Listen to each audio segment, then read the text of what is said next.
क्या होता है गैंगस्टर एक्ट, जिसमें अतीक पर फंदा कसता जा रहा है। उत्तर प्रदेश का प्रयागराज शहर उमेशपाल हत्याकांड से दहल गया। इस हत्याकांड में नाम आया है उत्तर प्रदेश के कुख्यात डॉन अतीक अहमद का। गुजरात की साबरमती जेल में सजा काट रहे अतीक अहमद पर आरोप है कि उसने ही एक मामले में गवाही देने से रोकने के लिए उमेश की हत्या करवा दी है। अतीक का पुराना आपराधिक रिकॉर्ड है। वो बरसों से प्रयागराज और उसके आसपास के इलाकों में भय का दूसरा नाम भी बना हुआ है। ऐसे ही शातिर अपराधियों से निपटने के लिए सरकार ने खास कानून बना रखा है। इस कानून का नाम है गैंगस्टर एक्ट। इस कानून के शिकंजे में अतीक और उसके कई गुर्गे फंस चुके हैं। इन सब के बावजूद अतीक जेल के भीतर से अपना गैंग चला रहा है। आज जानते हैं कि आखिर पुलिस कैसे किसी अपराधी को गैंगस्टर घोषित करती है और कब उसकी संपत्ति कुर्क की जाती है। सबसे पहले जानिए कि गैंगस्टर होता क्या है। गैंगस्टर शब्द गैंग यानी भीड़ और स्टर से मिलकर बना है। मतलब ऐसे अपराध जो किसी भीड़ या संगठन के जरिए किए जाते हों। इस तरह से गैंग एक व्यक्तिगत अपराधी की तुलना में बहुत बड़े और अधिक जटिल अपराध करते हैं। भारत ही नहीं बल्कि दुनिया भर के देशों में गैंगस्टर सक्रिय हैं। भारत में भी गिरोह बनाकर अपराध करने का पुराना इतिहास है। अंग्रेजों के जमाने से गैंग के अपराधों पर काबू पाने की कोशिश हो रही है।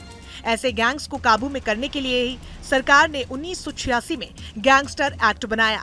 गैंगस्टर अधिनियम 1986 के मुताबिक एक या फिर एक से अधिक लोगों का समूह एक्ट में बताए गए अपराध में शामिल होकर अनुचित फायदा उठाता है तो उसे गैंगस्टर कहा जाता है, फिर चाहे वो किसी भी तरीके का अपराध हो। आसान भाषा में कहें तो गैंगस्टर वो अपराधी है जो किसी गिरोह का सदस्य है।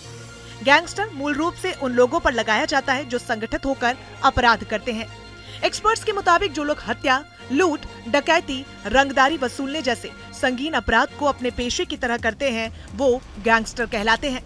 गैंगस्टर उन्हें भी कहा जाता है जो गैंग के साथ अपराध करके संपत्ति भी बनाते हैं। गैंगस्टर एक्ट की कार्रवाई के लिए एक या एक से अधिक मुकदमे हो सकते हैं। ऐसा अपराधी जो गैंग में काम करता है और अपने साथी बदल बदल कर अलग अलग अपराधों को अंजाम देता है। ऐसे व्यक्ति को गैंगस्टर के तौर पर नामित करने के लिए संबंधित थाने का प्रभारी यानी कि SHO एक चार्ट बनाता है जिसे गैंग चार्ट कहते हैं। उस गैंग चार्ट में उस व्यक्ति के अलावा उन सभी के बारे में लिखा जाता है जो उसके साथ अपराध करने में शामिल होते हैं। सभी वारदातों को भी उस चार्ट में लिखा जाता है। इसमें गैंग लीडर और उसके साथ काम करने वालों के पूरे नेटवर्क की एक्टिविटी को दर्ज किया जाता है। इन सब में अहम बात यह है कि आरोपियों के खिलाफ चार्जशीट किसी कोर्ट में जरूर दाखिल होनी चाहिए। चार्ट बनाने के बाद SHO इस चार्ट को अपने वरिष्ठ अधिकारियों के सामने रखता है। ये चार्ट सर्कल ऑफिसर और पुलिस कप्तान के पास से होते हुए जिलाधिकारी तक पहुंचता है।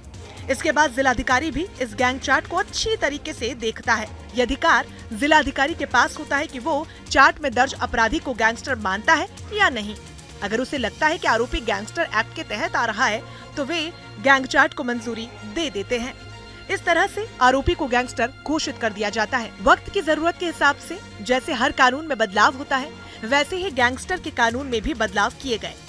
साल 2015 में तत्कालीन यूपी सरकार ने गैंगस्टर एक्ट में संशोधन किया। उत्तर प्रदेश गिरोहबंद और समाज विरोधी क्रियाकलाप अध्यादेश 2015 को तत्कालीन राज्यपाल राम नाईक ने मंजूरी दी थी। इस संशोधन के जरिए गैंगस्टर एक्ट का दायरा बढ़ाया गया। इससे पहले गैंगस्टर एक्ट में सिर्फ 15 तरह के अपराध शामिल थे, लेकिन बाद में इसके तहत आने वाले अपराधों की तादाद और बढ़ा दी गई।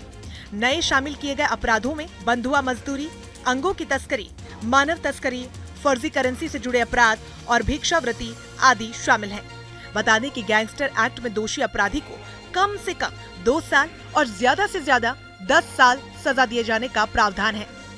साल 2021 में यूपी गैंगस्टर नियमावली में नए प्रावधान जोड़े गए, जिसके तहत पहले संपत्ति जब्त करने का प्रावधान वैकल्पिक था।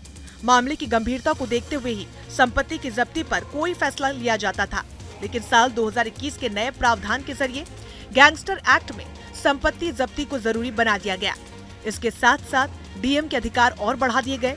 नए प्रावधान के मुताबिक अब एक ही अपराध करने पर भी गैंगस्टर एक्ट की कार्रवाई की जा सकती है, जबकि इससे पहले किसी आरोपी के खिलाफ गैंगस्टर की कार्रवाई करने के लिए 2 या उससे अधिक मुकदमे होना अनिवार्य था। नए प्रावधानों के मुताबिक अब सामूहिक दुष्कर्म, हत्या, लूट, डकैती और हत्या करके लूट करने जैसे मामलों में भी गैंगस्टर एक्ट में एक्शन लिया जा सकता है।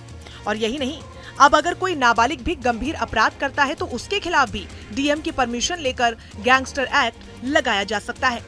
इससे पहले नाबालिग अपराधी इस कार्रवाई से बच जाते थे।